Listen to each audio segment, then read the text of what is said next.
cair. Itu cair apa? Cair tentang imunisasi.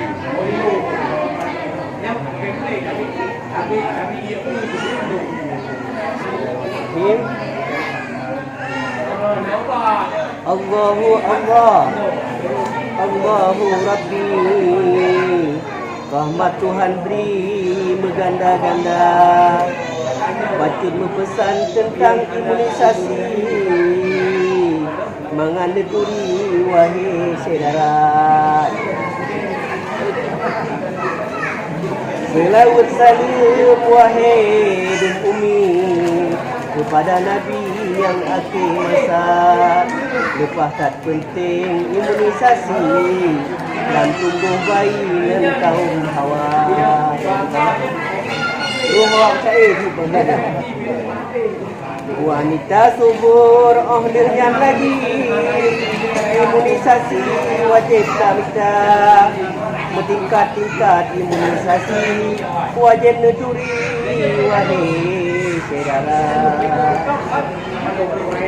Periksa badan yang berdeh kaum ibu dengan balita. Untuk imunisasi ke bayi laju dengan kaum ibu yang tengah hamil raya. Jadi waktu itu hamil rayanya, nek tua tak ingat masalah imunisasinya. Ya. Nambah pelayanan bak posyandu.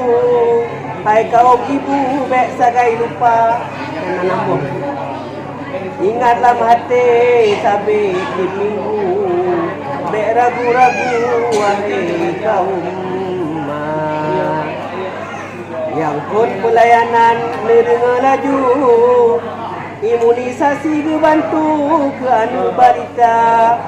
Dengan kesuntik ke kaum ibu. Yang denta hamil kenyataan.